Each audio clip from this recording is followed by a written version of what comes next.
Il m'est venu à plusieurs fois l'idée de me suicider, de tuer mes enfants et me tuer comme ça, il n'y aura plus mon histoire. Avant de venir au centre d'accueil, j'étais dans des autres églises, je chantais, je priais, mais je ne voyais pas la main de Dieu. Et en 2009, c'est arrivé que j'ai perdu ma fille. Elle est décédée sans cause. Elle a fait des crises parce que j'étais séparée avec le papa, c'était la bagarre tout le temps. Et ma fille, elle est tombée elle a fait des crises, des convictions, elle est tombée dans le coma et puis 5 mois après, elle est décédée.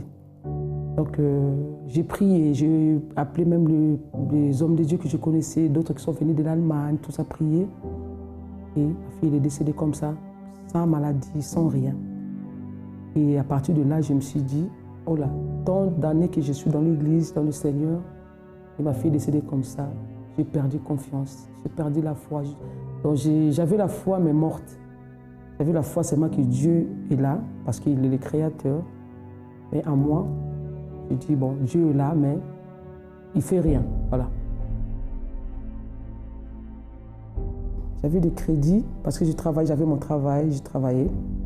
J'avais des crédits que je remboursais. Et quand j'ai quitté la maison, quand je suis séparée avec le papa, moi j'étais obligée de partir avec les enfants. Et j'ai perdu tout, mon travail, tout. Et les crédits revenaient impayés. Plus impayés, 1 mois, 2 mois, directement, c'est à la Banque de France. Et je ne pouvais pas parce que je suis partie dans le 59. Et je ne pouvais pas payer. Et là, tout a basculé. Sans carte bancaire, sans travail, affiché à la Banque de France, il n'y avait plus rien. Donc c'est là, ça a duré presque 10 ans. J'ai commencé à vivre avec la peur. Avec la peur, j'ai devenu trop négatif. J'ai perdu confiance en moi-même. J'étais toujours dans la peur qu'il m'arrive encore quelque chose, à mes enfants encore. J'ai tout perdu. J'ai peu dur et j'avais perdu une partie de ma vie. J'étais une personne, je pleurais tout le temps, mais personne ne voyait. Il m'est venu à plusieurs fois l'idée de me suicider, de tuer mes enfants et me tuer comme ça, il n'y aura plus mon histoire. Et je ne voyais plus le goût de la vie.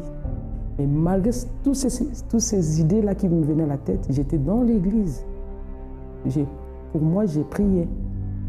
Donc, j'avais personne pour me consoler, pour m'expliquer que c'était mal. J'étais dans un bulle, j'étais là, et personne ne savait tout ça. C'était moi et que moi.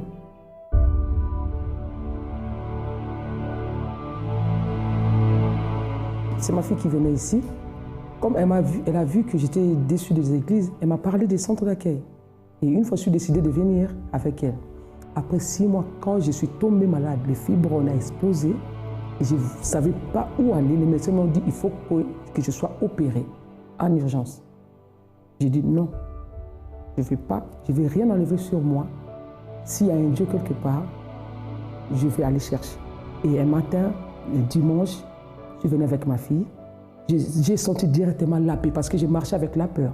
Et de là, tout ce que le pasteur disait, c'est comme s'il y avait quelque chose qui était endormi en moi, ça s'est réveillé.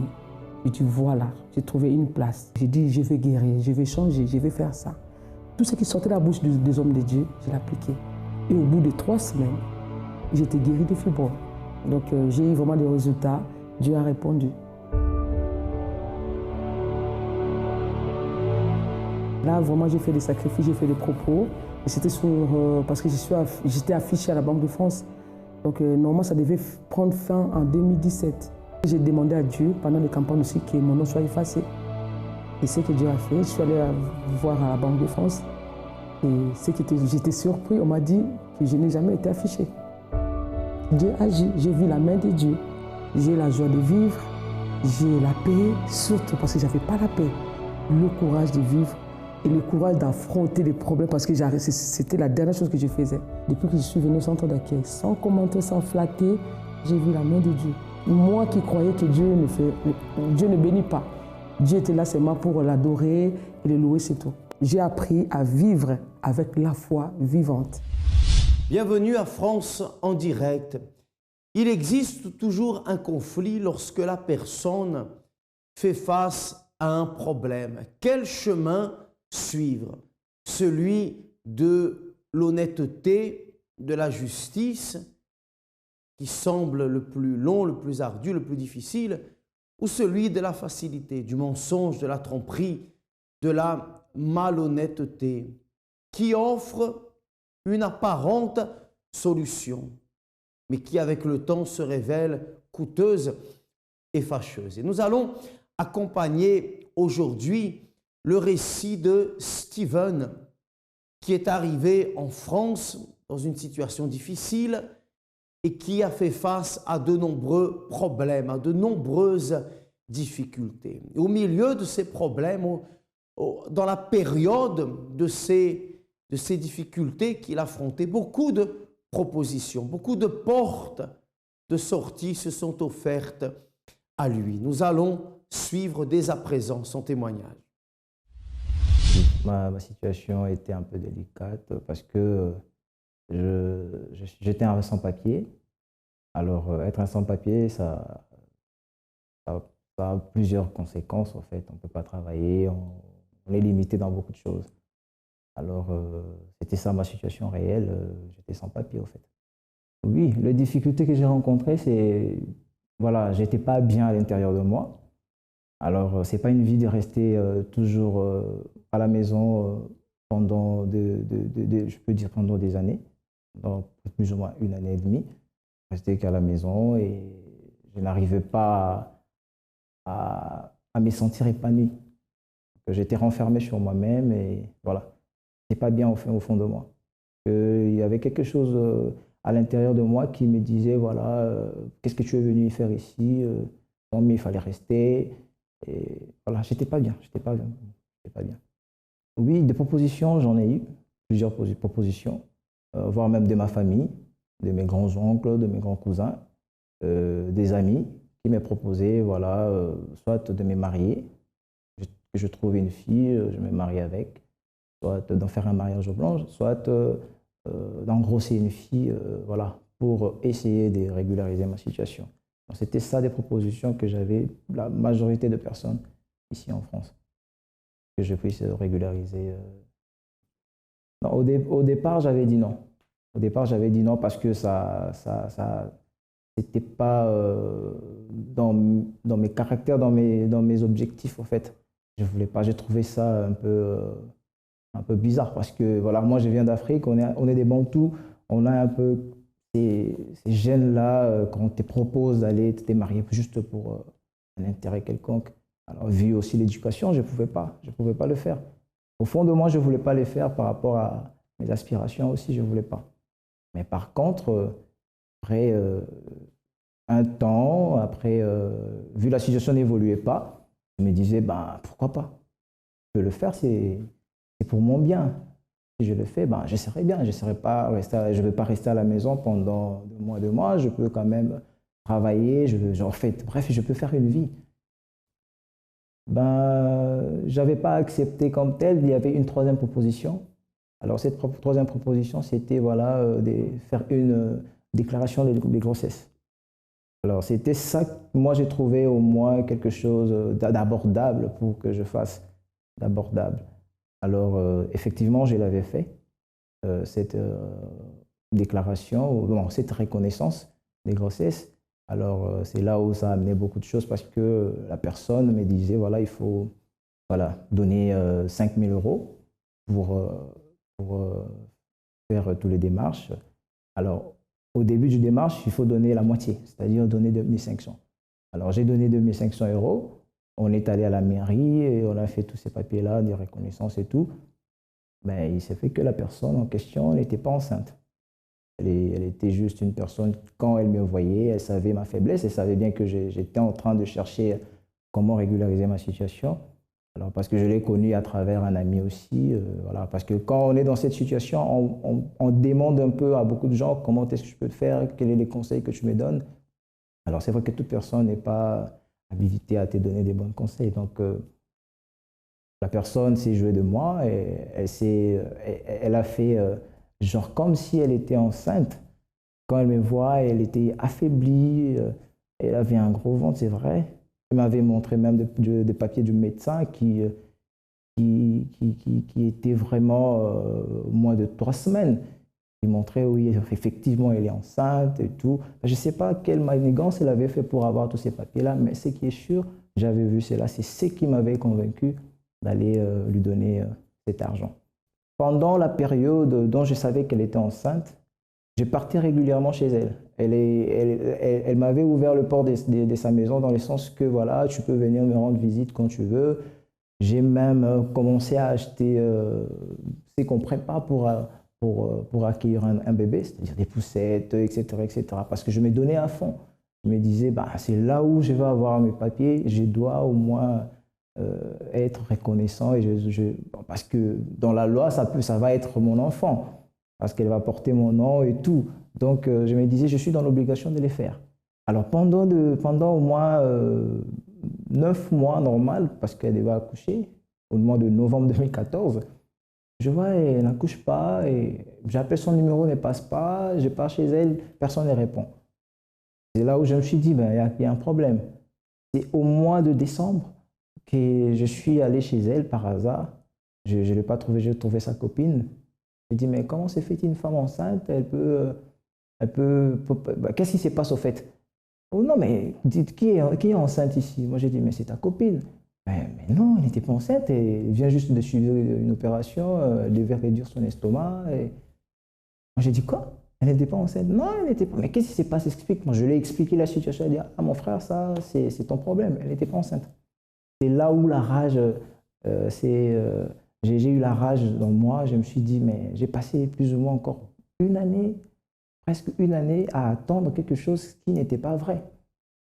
Moi, j'ai dit, la fille en question, moi, je dois la frapper. C'était ça ma décision. Mais j'ai dit, je dois la frapper. Si elle appelle la police, tant mieux qu'on me refoule que de rester comme ça. J'étais vraiment abattu et j'étais pas moi. J'étais pas moi. J'étais vraiment un peu choqué par rapport à ce qu'elle m'avait fait. Voyez que lorsque la personne est dans une situation désespérée, elle est prête à tout, à absolument tout, comme c'est son cas. Même arriver au point de faire des choses qui ne sont malhonnêtes, qui sont hors la loi. C'est son cas. Il a dépensé ce qu'il avait, il aurait même été prêt à dépenser ce qu'il n'avait pas, sans aucune garantie. Voyez comme le désespoir peut pousser une personne dans ses retranchements. Mais nous allons voir que à travers une invitation, l'invitation d'un proche auquel il s'est longtemps opposé, Steven a trouvé la lumière au bout du tunnel. Soyons attentifs. Après cette situation, dans la famille, on a su que voilà, on m'a escroqué de l'argent pour faire ce que j'avais fait là. Alors c'est là où mon jeune oncle, Jado, mon jeune oncle, qui a fait appel à moi. Le premier jour, c'était au mois de janvier. Il m'a dit, ben voilà, tu peux venir à l'église et tout. Vu que je n'avais pas la tête à ça, j'ai dit, non, non, non. Je dois d'abord finir ce que j'ai à faire. Ben, peut-être un jour, je veux passer. Ok, il ne m'a pas vraiment bousculé pour venir. Parce que, au fait, à cette époque-là, j'étais pas moi, en fait. Alors, j'ai commencé quelques procédures administratives vite fait pour essayer un peu d'autres solutions. Alors, c'est par là où mon avocat a perdu une lettre que j'avais reçue de l'OFPRA pour mon rejet. Alors, quand j'ai eu encore cette lettre-là, j'étais encore vraiment par terre. C'est là où il m'a encore appelé, viens à l'église. Ah, j'ai dit, ok, je vais venir. Et il m'a donné l'adresse à Montreuil. Je suis allé le premier jour. En fait, le premier jour, je suis arrivé, j'ai parlé avec le pasteur, il m'a donné des directives, il m'a donné la feuille du projet. J'ai écrit mon projet, j'ai écrit tout ce que je voulais par rapport à ma situation. Et à cette époque-là, je me rappelle, j'ai travaillé avec le papier d'un ami. Et grâce au groupe Jeunes aussi, je commençais à changer mon intérieur. Je commençais à avoir des personnes, à écouter des témoignages. Je me disais, ben, pourquoi pas moi? Pourquoi pas? Il y a des jeunes qui sont bien, qui travaillent, et pourquoi pas moi? Et arrivé aux campagnes d'Israël, c'est là où j'ai appris à sacrifier. Alors, j'ai sacrifié aux campagnes d'Israël, j'ai fait ma proposition. C'était d'abord ça, le primordial, avoir mes papiers. Oui, j'avais compris que même si le temps passe, même si on passe par des moments difficiles, après des années, Dieu répond toujours. Par rapport à l'histoire d'Abraham, que j'ai vraiment compris l'importance de cette campagne. Moi, je me disais aussi, oui, moi, ça fait aussi plusieurs années que je suis dans cette situation, mais Dieu pourvoira.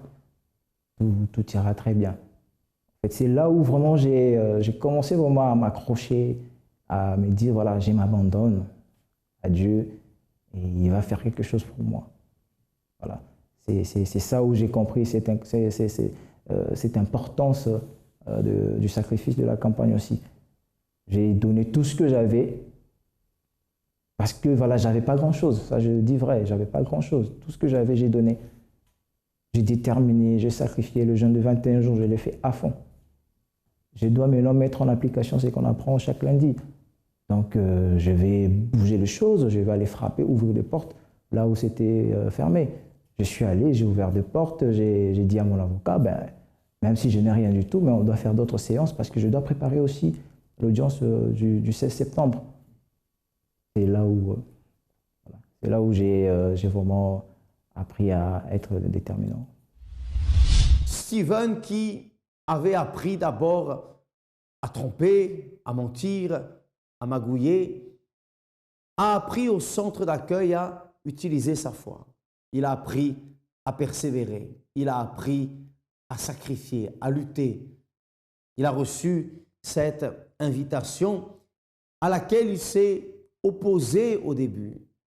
Mais après avoir accepté, après avoir compris que c'était pour son bien, il s'est lancé.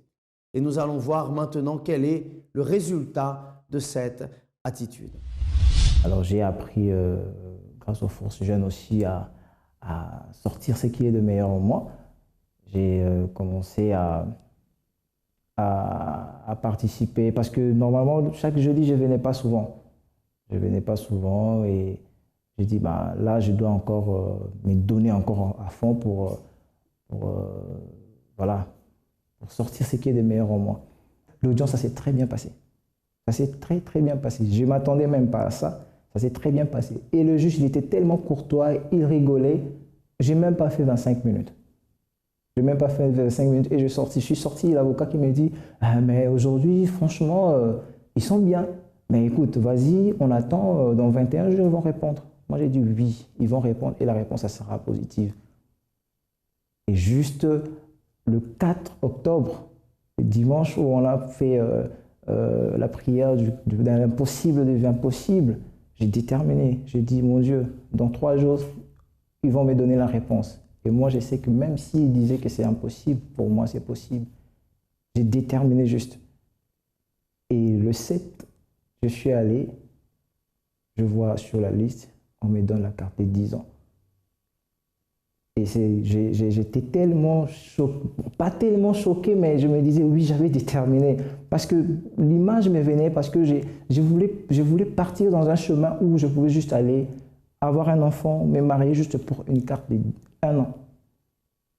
Mais j'ai déterminé, je suis resté dans la foi, grâce à l'Église aussi, grâce à Dieu, je peux dire que j'ai eu ma carte des 10 ans et c'est juste avec la foi et c'est merveilleux, c'est merveilleux.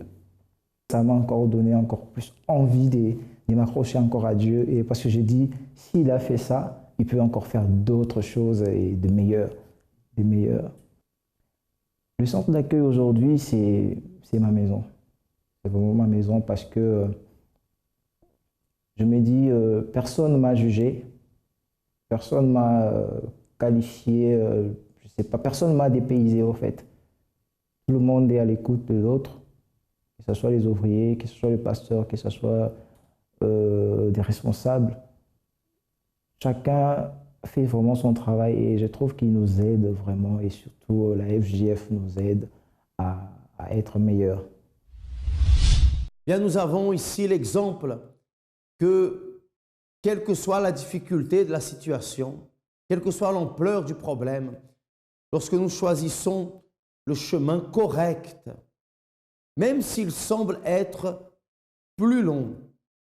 À la fin, le gain est sûr, le gain est garanti, il est le meilleur. Nous allons suivre maintenant l'histoire de Biolo. Biolo, un jeune homme qui était vicié, mais pas vicié dans l'alcool, pas vicié dans la drogue, vicié dans le jeu. Il dépensait tout ce qu'il avait dans le jeu, dans les paris. Et c'est à travers une invitation qu'il a reçue également qu'il est venu au centre d'accueil et qu'il a trouvé la solution à ses problèmes. Soyez attentifs. Ça fait combien de temps que vous êtes à l'église, Biolo? 1 an et demi. 1 an et demi. Comment vous êtes arrivé au centre d'accueil? Je suis arrivé endetté et vicié dans les jeux d'argent. Je suis arrivé comme ça au centre d'accueil. Vous aviez des dettes. J'avais pas mal de dettes, oui. Vous avez créé vous-même des dettes. Vous avez fait des dettes. Moi-même et aussi en souscrivant un prêt pour un proche. Ça a aggravé la situation. Et comme j'étais déjà vicié dans les jeux, Quel type de jeu? toutes sortes de paris sur les compétitions sportives, sur des sites en ligne comme Bwin, je pariais sur les matchs de foot, de tennis, de basketball. Et en parallèle, je jouais à des jeux en ligne comme poker, roulette européenne. Même en étant endetté, vous continuez à jouer. Oui. Le vice était plus En fait, fort. Je ne me rendais pas compte que j'étais vicié. Chaque matin, je me levais, je me connectais, je faisais mes paris, je plaçais mes mises. Le soir, je regardais combien je gagnais et je repariais derrière. Mais en participant régulièrement aux chaînes de délivrance, je me suis délivré de ce vice-là. Vous avez commencé à participer des chaînes du vendredi. Oui. Quelles sont les chaînes que vous avez suivies? Celle du lundi, Lundi. mercredi, Mercredi et vendredi et dimanche aussi. et dimanche. Donc, j'ai fait la campagne d'Israël, Oui. du temple de Salomon. J'étais délivré de mon vice, mais j'étais toujours endetté. Je ne voyais pas ce que je gagnais, en fait. Parce que j'avais accumulé tellement de dettes que ça me poursuivait. Et j'ai fait ce défi avec Dieu soit de changer de travail, soit d'améliorer ma situation dans mon travail. Et donc, j'ai décidé de tout sacrifier. Mais je n'avais pas grand-chose à sacrifier, matériellement. Donc, j'ai commencé à faire des sacrifices spirituels, à me donner davantage, déjà à être fidèle. J'ai commencé à jeûner tous les jours pour améliorer ma situation financière, tous les jours pour obtenir ma victoire dans l'emploi que j'occupe actuellement depuis 9 ans. Parce que ma situation ne bougeait plus depuis 3-4 ans. C'était dans quel domaine? Je suis ingénieur cartographe. C'est tout ce qui est dans la géolocalisation, GPS. Et je suis cartographe et ça faisait 3-4 ans que j'occupais les mêmes fonctions, mais mon salaire ne bougeait pas. Pendant la campagne d'Israël, mon patron m'a convoqué. Il m'a dit, en gros, j'ai fait une demande depuis plusieurs mois que j'avais oublié moi-même. Il m'a dit, en gros, qu'il allait me donner ce que je voulais, même davantage, et qu'il y avait une université qui était intéressée pour que je donne des cours sur mon métier. Mhm. Et du coup, il était prévu que je fasse une 12aine d'heures. Donc, j'ai fait les 2 jours de formation. Et apparemment, ils étaient très satisfaits de mon travail. Donc, au lieu de faire que 2 jours, j'ai fait tout un semestre. Et là, récemment, ils m'ont contacté pour me dire qu'ils me renouvelaient. Ils me renouvelaient mon contrat et qu'au lieu d'être simplement intervenant extérieur, je devenais professeur de la matière que j'enseignais là-bas. Votre vie, elle a changé. Énormément. Énormément. Pas que financièrement, spirituellement, je me sens vraiment mieux. Et ma communion avec Dieu est vraiment plus forte. Aujourd'hui, vous considérez que ça vaut la peine de faire les chaînes, de participer dans les campagnes de foi et d'accepter ce qui est dit? Vraiment toujours mettre Dieu avant tout. Vous vous considérez un homme transformé? Transformé. Vraiment, vraiment, depuis que je mets Dieu en priorité, vraiment, je suis transformé. En tout cas, faites ce pari-là, vraiment, n'hésitez pas à sacrifier parce que Dieu y répond toujours. Qui a fait ça dans votre vie? Seigneur Jésus. Que Dieu vous bénisse. Au nom de Jésus. Félicitations. Merci. Steven et Biolo font partie des centaines, voire des milliers de personnes qui participent chaque lundi aux réunions du congrès financier au centre d'accueil universel. Vous pouvez également y participer, l'entrée est libre et vous aurez l'opportunité de recevoir des conseils simples mais efficaces. Pour plus d'informations, vous pouvez appeler l'AMI 24 heures au 01 53 35 85 12 ou consulter le site internet www.centredaccueil.net où vous aurez l'adresse du centre le plus proche de chez vous ainsi que toutes les informations nécessaires. Ne perdez pas cette opportunité. À bientôt.